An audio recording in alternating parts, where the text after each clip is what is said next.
Todos los años solemos escuchar acerca de la ocurrencia de este fenómeno cerca de nuestro litoral. Aquí mostraremos dónde buscar información oficial y estimar la probabilidad de ocurrencia del ENSO en nuestro mar peruano. Les habla Geraldo. Sin más, comencemos.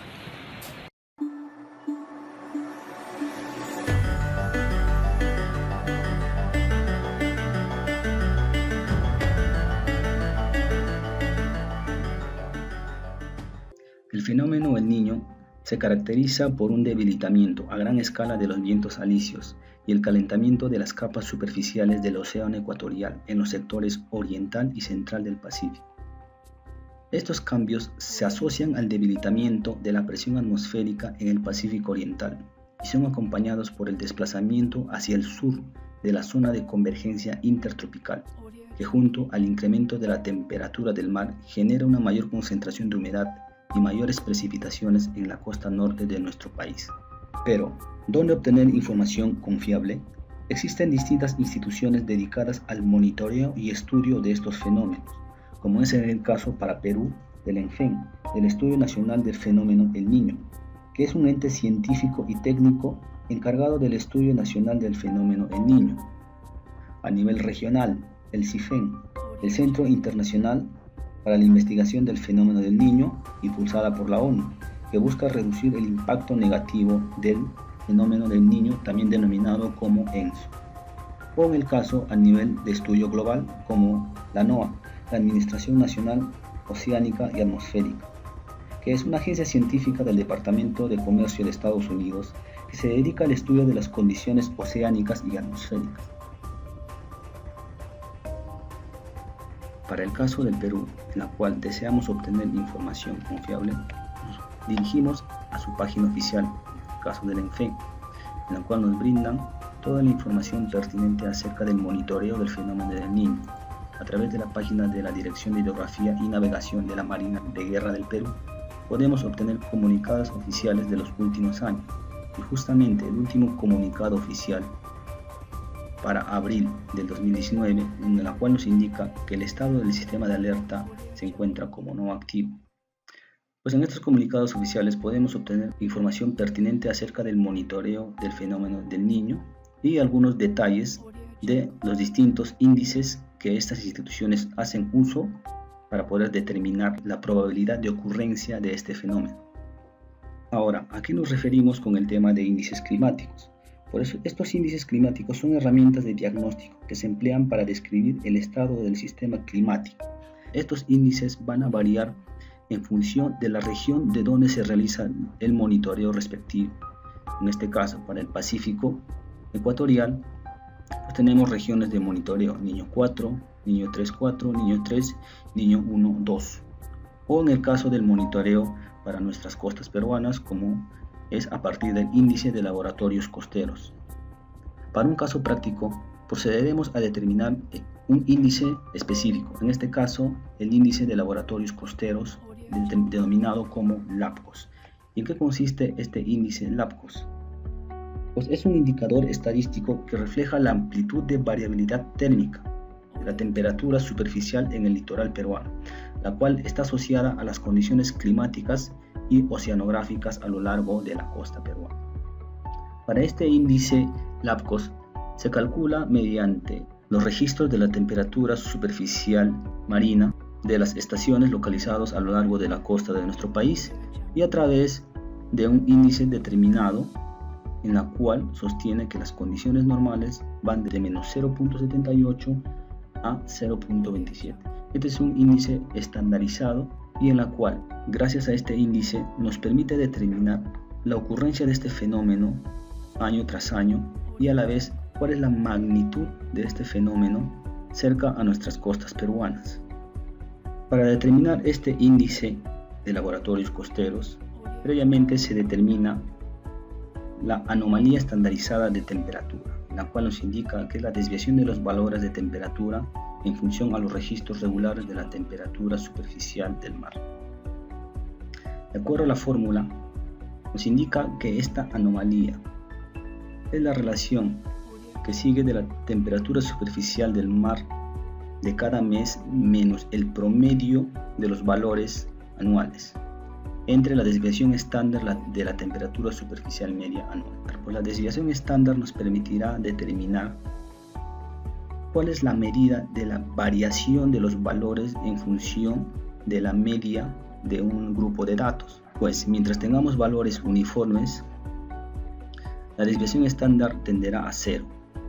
Si tenemos valores oscilantes o cíclicos, tendremos un incremento en el valor de la desviación estándar.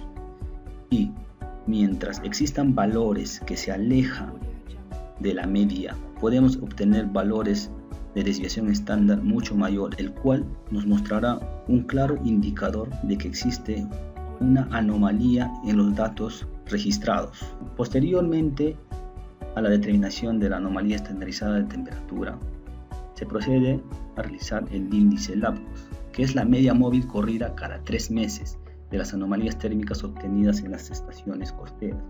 Quiere decir que mediante los registros del mes anterior y el mes posterior se puede obtener una media móvil en la cual nos determine cuál es la anomalía térmica del valor de la anomalía estandarizada de temperatura. De acuerdo a un cuadro normalizado, pues podemos obtener que los valores neutros van desde menos 0.78 a 0.27, lo cual nos indica que las condiciones de la temperatura superficial del mar son normales. Para obtener información acerca de la temperatura superficial marina, nos dirigimos a la página del IMARPE, en la cual podemos obtener información acerca de las estaciones de monitoreo localizados a lo largo de la costa del país.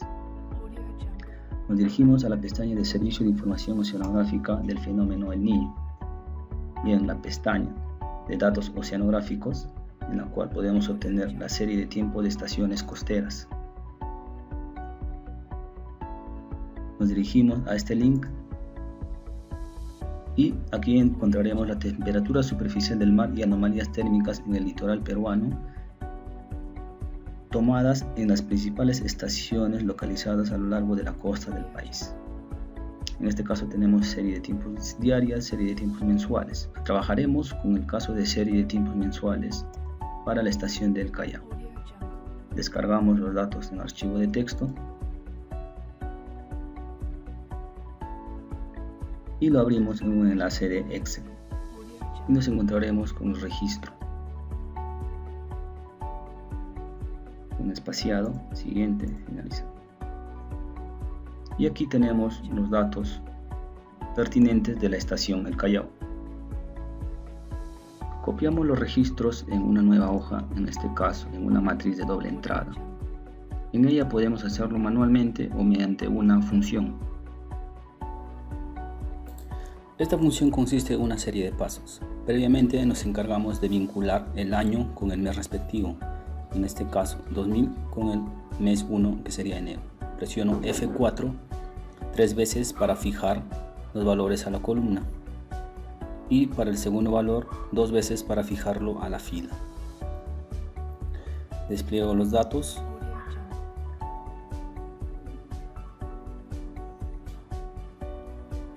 De la misma manera procedo a hacer la misma unión para el archivo 1. Selecciono el año, selecciono el mes y Enter.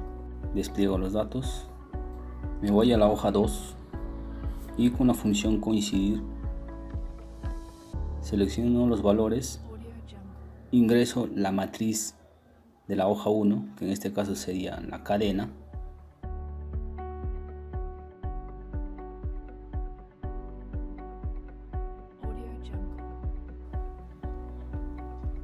modifico que me asegure que sea de la hoja 1 y fijo los valores con F4. Decido que sea igual a, que el valor coincida exactamente y OK.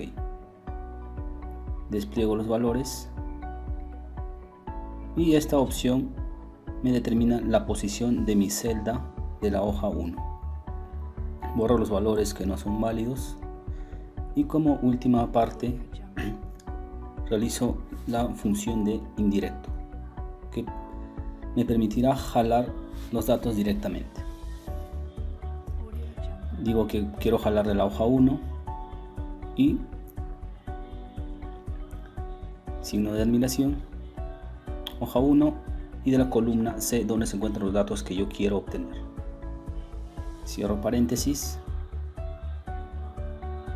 y despliego valores, y de esa manera puedo jalar directamente desde una única columna hacia una matriz de doble entrada. Borro los valores que no me son válidos. Ahora determino el promedio y la desviación estándar.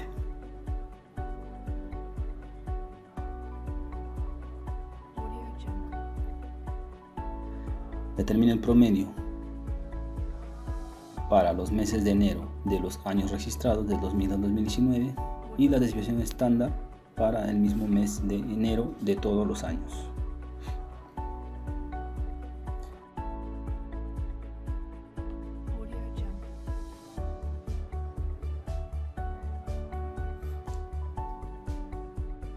Creo una nueva hoja, nuevamente mi matriz, y determino la anomalía de temperatura superficial del mar.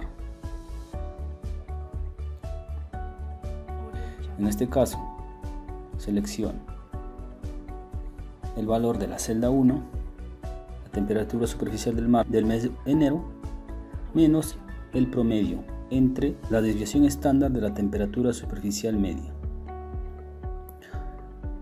Indico que este valor se me fije a filas y de la misma manera la desviación estándar se me fije a filas con F4. Despliego los valores, borro aquellos valores que no me son útiles y así determino la anomalía de la temperatura superficial media. Ahora procedo a jalar este valor a una única columna. De la misma manera lo pueden hacer manualmente o mediante ciertas funciones. Determino fila, coincidir,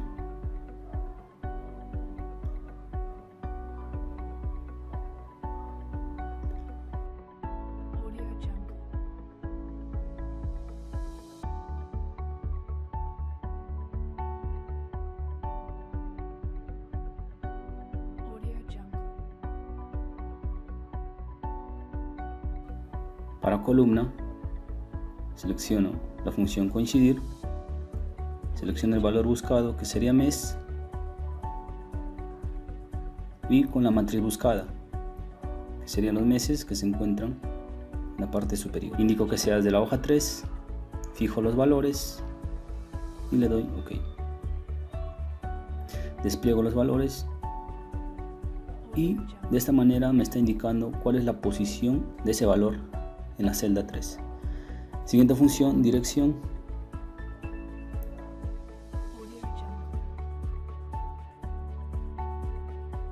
Determino fila, punto y coma, columna, dejo el valor nulo y selecciono el estilo A, que devuelve la referencia del estilo A1.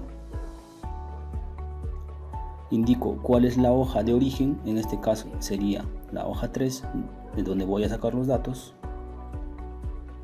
y cierro. Me sale la dirección de donde se encuentran esos valores. Y como parte final puedo extraer los valores de la anomalía de temperatura superficial media mediante la función indirecto, en la cual solamente selecciono la hoja y ya me indica la posición de ese valor en la hoja vecina. Ahora determino el índice LAPCOS, que es el promedio de los 3 valores vecinos. Selecciono 3 valores vecinos, hago la sumatoria y lo divido entre la cantidad de elementos. En este caso sería 3.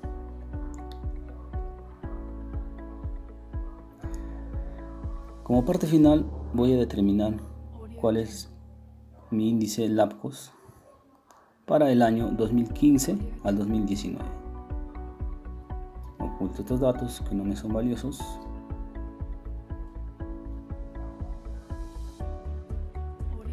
Selecciono la columna de índice LAPCOS. En este caso ingreso un nuevo gráfico. Y de esta manera estoy determinando mi índice LAMCOS.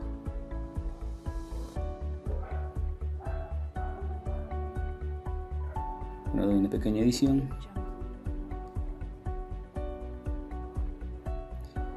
Y dentro de este índice voy a ingresar los umbrales para poder determinar cuál es la magnitud del fenómeno del niño en los años seleccionados. Primeramente selecciono el rango para los años y meses. Le doy a aceptar.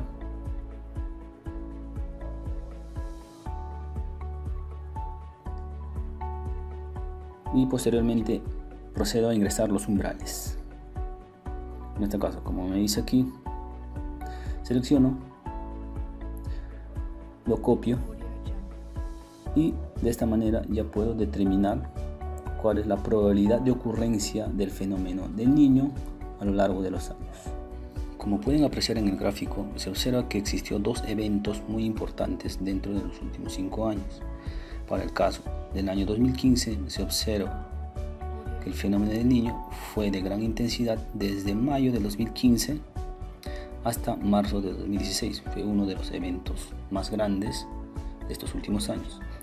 Se puede observar otro evento en el año 2017, que va desde febrero a mayo, en la cual fue un niño de gran intensidad pero de corta duración. Y en este año se puede observar un registro en la cual se observa la venida de un niño moderado, pero que solamente dura desde diciembre de 2018 hasta enero o febrero de 2019, para posteriormente tener una tendencia a la baja o normalizar sus valores. Bueno, esto es todo referente al tutorial. Y recuerda que algo más peligroso que este acontecimiento es el desconocer la naturaleza de este fenómeno y tener una percepción tergiversada de la misma. Nos vemos.